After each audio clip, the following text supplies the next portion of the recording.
We say good evening, and we count it an honor to be here tonight. Tonight, our topic before us is the home. It's a very big subject.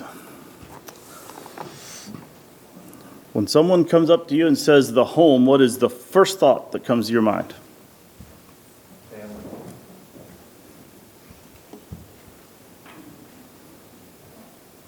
Y'all need help. What's the first thought that comes to your mind?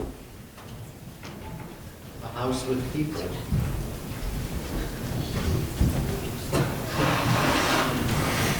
I'm not looking for a right answer. I'm just looking for your, huh? Yeah. I was hoping someone had it. There's a whole bunch of good answers. A couple of my first thoughts were hugs, children, laughter, security, and food. Good food. I'm talking good food. Those who know me know I like food. Good food. Oh, I think of moms and dads. Moms and dads cooking good food. Everything centers around good food in a good house, right? Maybe not everything. So, 2020 survey for the U.S. shows that there is 128.45 million households in the U.S. I guess I wasn't quite expecting that many. 2020 survey also shows that there are 11 million single-parent households in the U.S., which to me is astounding. That means that there is approximately 38.7% of our children in the U.S. living in a single-parent household. I read one report that said, so in other words, most children are in a dual-parent household. And I thought, even 0.01% of our children in a single-parent household is too high. Who established the first home? Or where did the idea come from?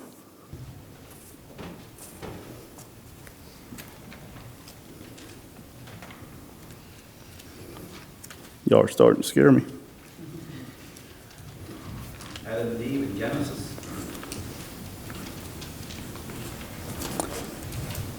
Have you not read?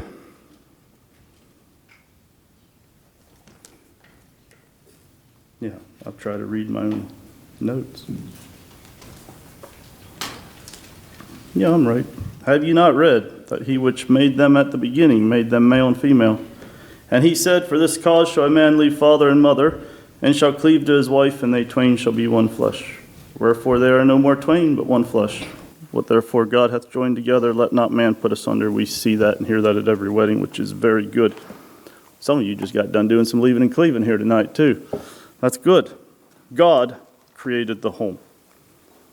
Do you have a good home? Can I ask your children if you have a good home? Come ask my children. Trust me. We are not perfect, by no means. And I sure don't have all the answers. I want you to know that right up front. By whose standard is a home good or bad? Psalm 127, verse 1. Except the Lord build the house, they labor in vain that build it.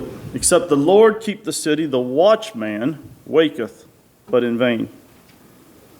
I like to think of the home as a city. And are you or the Lord building it and keeping it? You say, well, we both are, It's us and the Lord. Well, you have a very good point, but prove it. Prove it. What would your children say? Are you trying to do it on your own? Or is the Lord helping you? Are the Anabaptist homes today affected by the world's feminist movement in the world?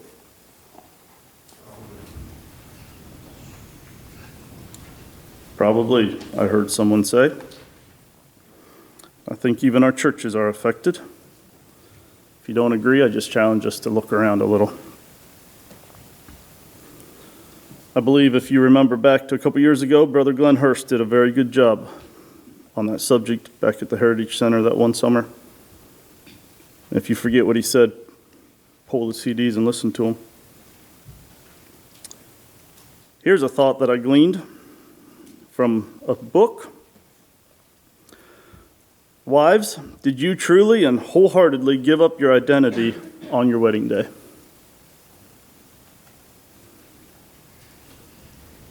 You men are wondering why in the world does that have anything to do with it? Took me a little bit to ponder that one. You no longer identify as so-and-so, right? Or back in the day anyhow, you are now Mrs. So-and-so, you know. And if you moved in here from out of state, you might not know everything that your Mr. Right did years ago. But you give up your identity to become his wife and to become Mrs. So-and-so to start a new home. The home. We're only going to draw from a couple points tonight. Another question to stir your thinking. Who is the home a reflection of? The wife, the husband, or God? I trust it's a reflection of all three. If I'm wrong in that, correct me. But I believe it should be a reflection of all three. A home is of the Father, the Mother, and the Lord. 4 points I've chosen to discuss. And the first one is, why the home?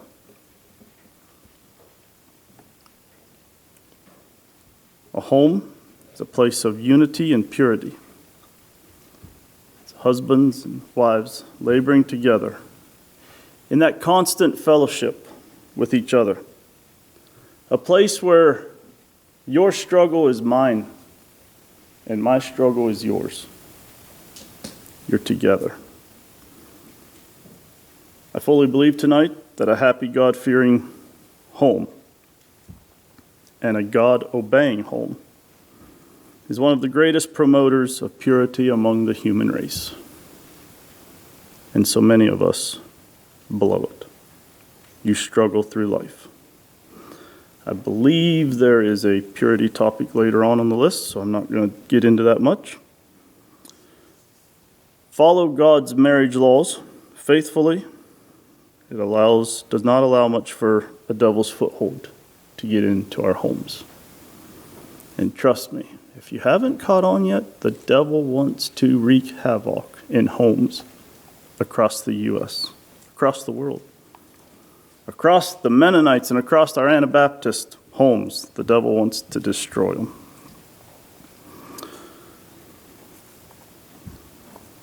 Most people and counselors would like to mostly talk to the men when it comes to purity in marriage. But I'm just going to throw out a blanket question for you women to think of. That if the wife would truly fulfill her role in your physical relationship to your husband, how many less struggling husbands would there be in our Anabaptist homes today? Talk to each other. You have to communicate with each other. No one should feel bad to talk to each other about anything. Another point under why of the home is child training. And I think I saw that our weekend meetings coming up is on child training. So I'm not really going to get into that. Because furthermore, I feel like a disaster some days when it comes to that area of life. Because I'm in the heat of it and very much have lots to learn. But what I will say on child training is, did you parents ever comprehend the fact that a child is just a little person? A child has a mind that they comprehend on their level. And I think if we would get down on our knees more in front of our young children and explain things, it takes 19 seconds to explain something that makes them feel important. I think we might be amazed at how our children can flourish. Parents are normally a child's best friend. So children in the home, parents in the home, puts them in constant contact with their best friend. And you as mothers have the best, I lost the word I was going to use. Lack of a better word, I'm going to say the best job in the world, but I don't like that word job. Because a mother's job is the toughest position, I believe. But you have the best, to me, you guys have it made, okay? Now, I know you're going to laugh at me, but you get to be with your children all day. How cool is that? Did you ever think about the fact that when your husband leaves in the morning, he is torn apart to leave you behind? And if he isn't, I'll talk to him later on. I am, okay? I can't stand it that I had to leave my family at home tonight, okay? My oldest daughter is home sick as a dog right now. Do you think I wanted to come? Oh, no. I was praying for a snowstorm. Yeah, I was. I thought, what better way to spend the evening than to sit there and just be with my children? I wasn't going to talk about child training. Another thing under the home, or why the home is a safe retreat. Life has its storms. Some of us pray for snowstorms and don't get them. But, okay, follow with me. I have a little bit of a bunny trail here. But you have dust storms, you have snowstorms, we have sleet, wind, cold, blowing nights. This morning it was like 0 degrees. Depending where you lived, you might have had negative 40 wherever. But picture that, a dust storm, snowstorm, sleet, really bitter cold. Does it sound like a safe situation to you? Now, think of all that snow flying around outside. Think of all that sleet that came down the other night, or at least in our area it did, the freezing rain. Think of all that bitter coldness blowing around as sin, okay? I'm going to compare that to sin in the world, okay? So do you want your child just wandering around in all these dust storms, snowstorms, all the wind blowing them around? They're wandering around amidst all this sin. Does that sound like a safe area for your child? Mothers, you're usually protective of your children if us fathers aren't, and some of us fathers are too protective too. Does that sound like safety? Not to me. Not to me.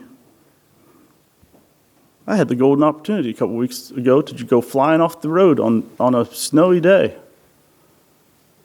Well, that's a scary feeling. But is that anything compared to our children wandering around in the world? That's why I say it's a safe retreat. Home is safety. I found a short poem in a book I read. Mid pleasures and palaces, though we may roam, be it ever so humble, there is no place like home. You folks make your home what it is. My wife and I make our home what it is. Is it a safe retreat? Point number 2, duties of the home. We all have duties. Husbands and fathers, you have 2 main duties. Ephesians 5:25 I have circled in my Bible. Husbands, love your wives even as Christ also loved the church and gave himself for it. Amen. We can all go home, right? Easy as pie. No big deal. We love our wife. We told her that on the day we got married. We tell her every Valentine's Day, every anniversary, and good to go. We love the church, right? Ephesians 6:4. I hope you're not like that either. And you fathers, provoke not your children to wrath, but bring them up in the nurture and admonition of the Lord. I trust you don't provoke your children to wrath. I believe that is a very touchy verse. Because when we provoke our children to wrath, we as husbands need help. We as fathers need help. Big help. What's it mean in common language? For me, in common language, I'm going to say it this way. Any woman that you have pledged your life to deserves all of you. Every last bit of you. Your brains, your hands, your love, your money-making powers. And as for children, it's your duty to lead out in training, discipline, welfare, etc. Be a good example for them. And don't wait until they're 18 years old. Because I got news for you. If you're going to wait until their child is 18 years old to all of a sudden say, oh, wait, I got to be a dad, I got to be a good example, it's too late. You lost them. But there's still hope for them, and there's hope for you also. I'm saying that from personal experience, okay? Don't wait until your child is 18 years old. I recently was feeling like a total failure as a husband, and so I went to a bookstore. And I'm not a big reader. Those of you who know me real good know that I despise reading. I don't enjoy reading. I actually have a real passion about avoiding reading. But I found a book, and I'm going to promote it to you, okay? It's called A Husband After God's Own Heart by Jim George. If you want a good book to read, he's got a lot of good points.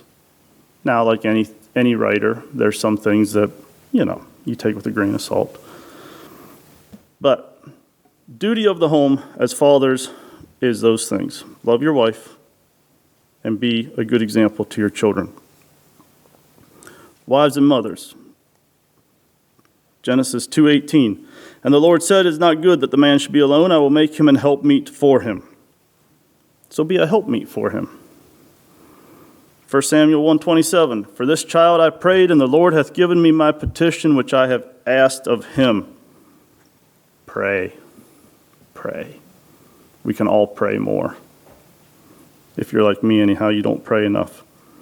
Ephesians 5:22, wives, submit yourselves unto your own husbands as unto the Lord. And the wives all said, amen, not a problem. Right? Y'all do a good job, I'm sure. But we're all human. 1 Peter 3:1-2, likewise ye wives, be in subjection to your own husbands, that, if any obey not the word, they also may without the word be won by the conversation of the wives, while they behold your chaste conversation coupled with fear. And I will be the first one to tell you that verse is a loaded statement for you ladies, and God bless you for praying for your husbands. Follow the leadership of your husband. Take on a submissive attitude. And trust me, I'm not standing here thinking that it is oh so easy to do that. Because it's not. I'm sure it's not. Your second responsibility is to be subject to your husband. Good outcomes for mothers requires prayerful willingness to have your best results. You are a real blessing to your husband, to your home, and to your children. And never forget that God gave you the abilities to be the wife and the mother that you are. If you need a little bit of encouragement, here again, I'm only going to suggest a book. And if you don't like the book, just keep it to yourself. And that is the book Flourish by Dorcas Showalter. If you haven't read it, I challenge you to read it. It's a good book. Most of the people that I've heard that don't like the book are because they're struggling with submission, I believe, in their own hearts. That book is a loaded book, and men, it would probably do you good to read it as well. I read the book. I read it front to back. I knew her. I knew the writer from years ago, and so I took an interest in the book. And my wife and I had some good discussions about it. But I believe that book will help you a lot. Next, under duties of the home, children, servants, and masters. Once again, Child training is coming up. We'll leave that to Elmer. But children are to obey their parents. That verse is easy to read in the Bible and think, well, yeah, not a problem. Remember, I said that we're not perfect. And so I say this, I'm going to make this next statement with very deep hesitation, because my children are human and I love each one of them, but we don't know what the future holds. But I think about the worst thing that can happen to a child is for a parent to allow them to grow up as a disobedient and a rebellious child. Such a child is an enemy to itself, to the home, to the community, to the school, the church, and the state.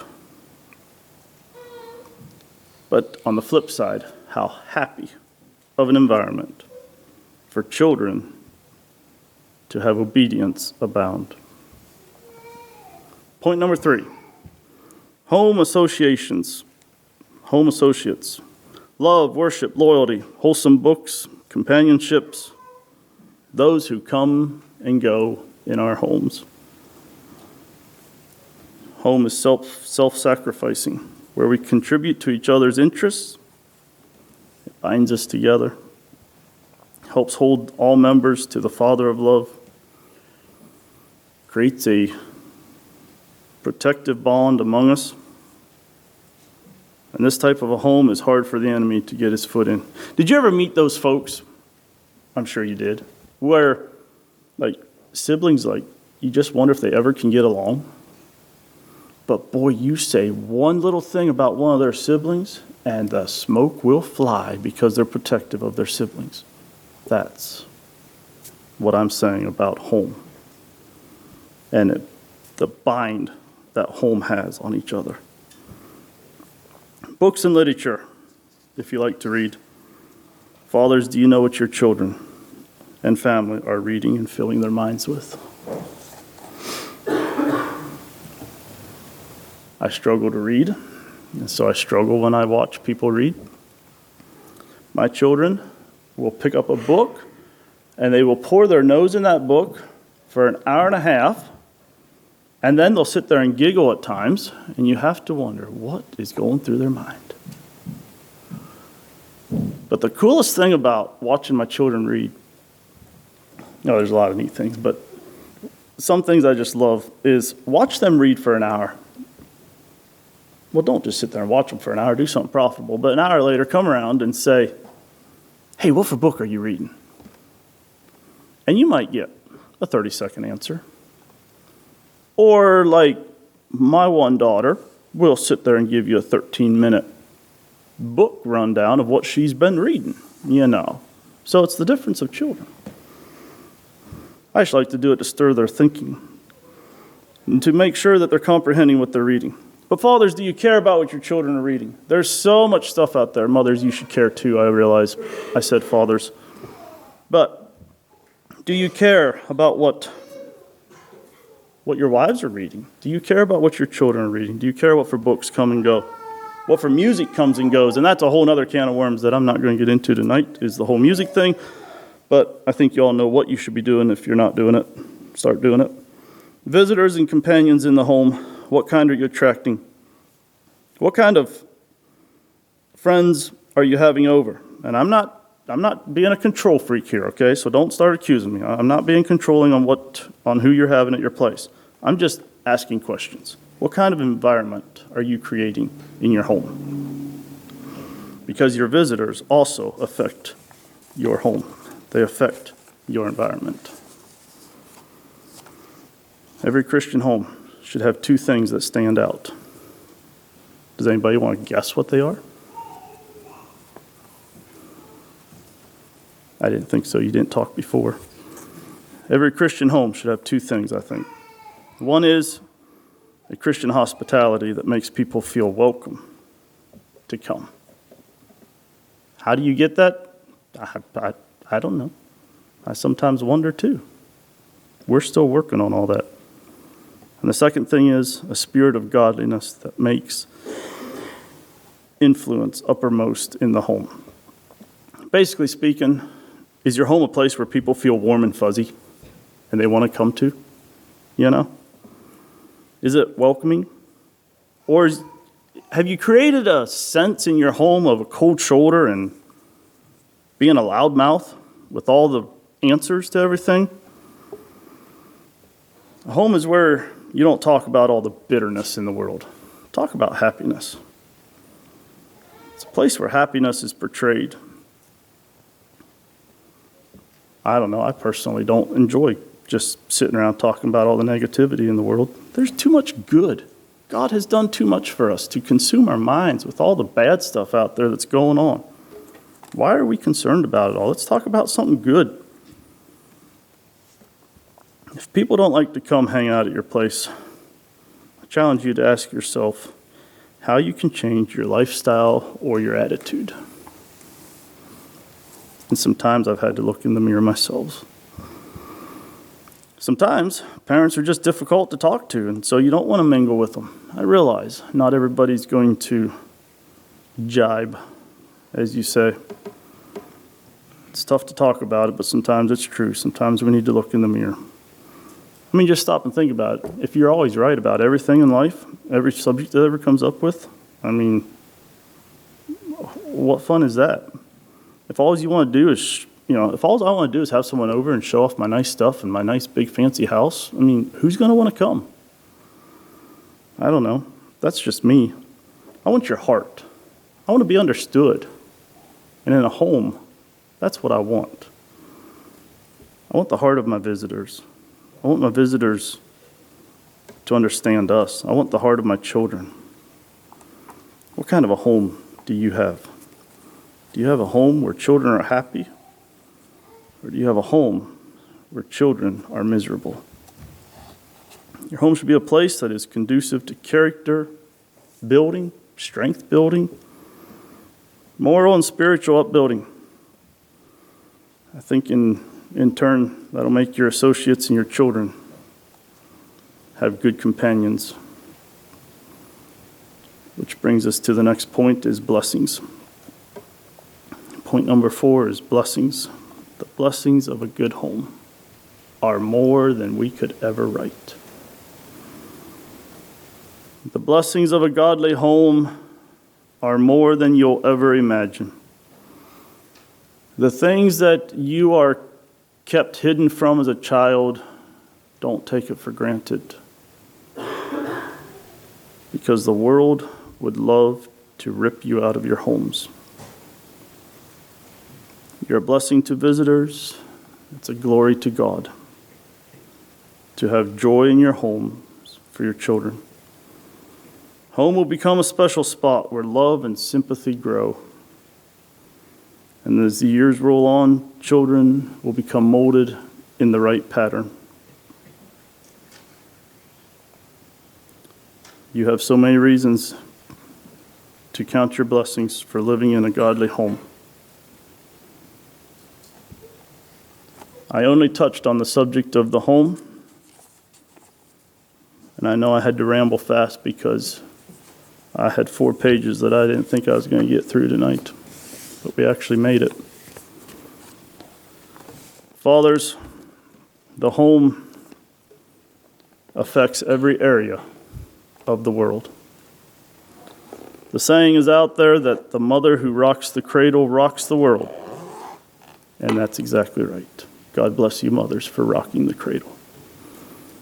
But fathers, I believe if we truly understood and understand the importance of home, we will tremble at the responsibility that God has given us.